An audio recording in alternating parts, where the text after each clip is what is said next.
स्वागत है दोस्तों, मैं हूं द पोलिट जुत्सु और आज हम उस बहस को ख़त्म करने आए हैं जो एनिमे वर्ल्ड को दशकों से दो हिस्सों में बांट रही है, साइतामा वर्सेस गोकू।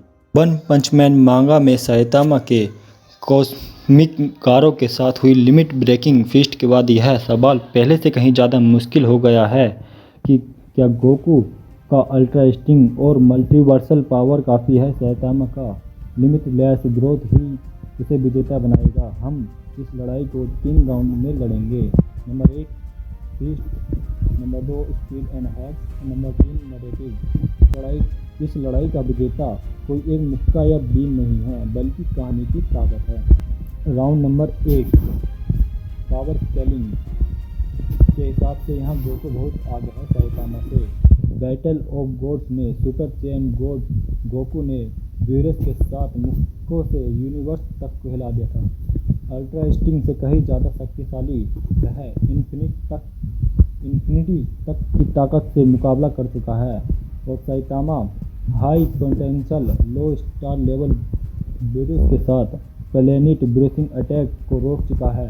कॉस्मिक गारों के क्लैश में उसके सीरियस पंच ने स्टार को साफ कर दिया था, डायमेंशनल रिफ्ट बनाए और यहाँ तक कि उसने time travel self mode burn hole भी किया है। अगर हम फीस्ट और को सीधे देखें तो गोकू की ताकत यूनिवर्सल लेवल से शुरू होती है और जबकि साइतामा की स्टार लेवल पर ख़त्म हो जाती है। इस राउंड का विजेता गोकू है, लेकिन कहानी अभी ख़त्म नहीं होती है। राउंड 2 लड़ाई सिर्फ ताकत की नहीं होती बल्कि स्पीड और हैक्स और स्पेशल एबिलिटीज़ की होती है। गोकू इंस्टेंट ट्रांसमिशन और परफेक्ट अल्ट्रा इंस्टिंक्ट जो दिमाग से तेज है और वन पंच मैन में अपना Saitama faster than lightning cosmic Garou arc में लाइट स्पीड से कई गुना तेज होने का परिणाम मिलता है।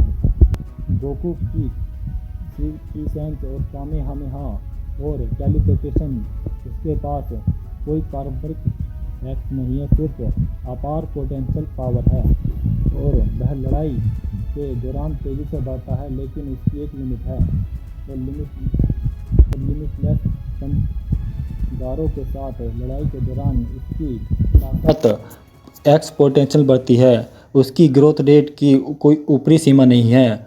गोकू आसानी से साइतामा को चकमा दे सकता है, लेकिन साइतामा का लिमिटलेस ग्रोथ ही असली गेम चेंजर है।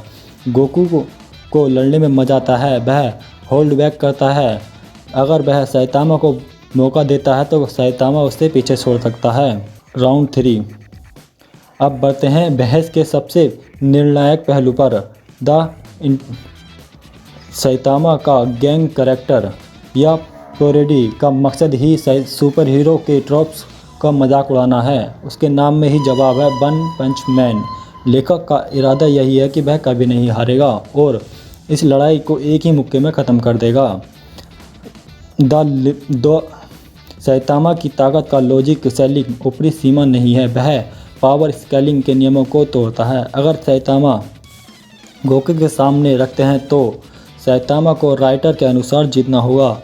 लॉजिक फीस्ट, अगर आप सिर्फ मल्टी यूनिवर्सल डैमेज आउटपुट और स्पीड को देखें तो गोकू अल्ट्रा इंस्टिंक्ट जीतेगा और अगर आप गैंग कैरेक्टर थ्योरी और साइतामा के लिमिटलेस पावर के कॉन्फ्लिक्ट को माने तो साइतामा का एक पंच में जीत जाएगा। अगर यह लड़ाई ड्रैगन बॉल के यूनिवर्स में हुई तो गोकू इस लड़ाई को जीत जाएगा। अगर यह लड़ाई वन पंच मैन के यूनिवर्स में हुई तो साइतामा जीतेगा।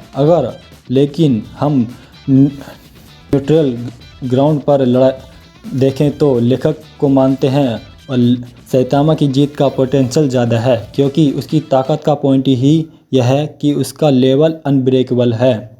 तो अब आते हैं दोस्तों, गोकू के पास टेक्निक और मल्टी लेवल की है और यूआई है, लेकिन साइतामा के पास लिमिटलेस पोटेंशियल और राइटर की ताकत है। आपकी क्या राय है दोस्तों? क्या अल्ट्रा इंस्टिंक्ट ही वन पंच मैन का जवाब है या साइतामा की गोकू को हार का कारण रहेगा? कमेंट में ज़रूर अपनी राय दें, लाइक करें, शेयर करें और ऐसे ही धमाकेदार एनिमे वर्सेस बैटल्स के लिए सब्सक्राइब करना ना भूलें। मिलते हैं अगली वीडियो में। बाय बाय, जय हिंद।